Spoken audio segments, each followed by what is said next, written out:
মাথায় রাখবেন, যে মানুষ মানুষকে কষ্ট দেয় পরকালে তার সমস্ত আযাব মাফ হলেও কিন্তু এই আযাবটা মাফ হবে না। ঠিক কিনা? এটা মানুষের হক। আল্লাহর হক, নামাজ পড়েন নাই আল্লাহ মাফ করতে পারে, রোজা রাখেন নাই আল্লাহ মাফ করতে পারে, বাট যদি আপনি কারো হক নষ্ট করে থাকেন আল্লাহ কখনো এটা মাফ করতে পারে। এই যে আমরা ধোঁকাবাজি করছি এটা বড় সেন্সিটিভ। আমি জানি বললে আপনারা বলবেন হুজুর এই কথা আপনি কেন বলছেন, মারাত্মক এটা বিষয়। আপনি ভাবছেন ইটস নাথিং, বাট আপনার সমস্ত আমল ধ্বংস করে দেবে। এই জন্য আমরা নিয়ত করছি যতদিন বেঁচে আছি কারোর সঙ্গে কোনো ধোঁকাবাজি করবো না, বলেন ইনশাআল্লাহ।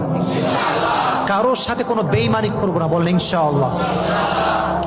মানুষের সঙ্গে ধোঁকাবাজি করে বেঈমানি করে আপনি দুনিয়াতে সামান্য সামনে আগাতেও পারেন, বাট কিয়ামতের কঠিন ময়দানে আপনি সবচাইতে পেছনে থাকবেন। ঠিক না বলেন?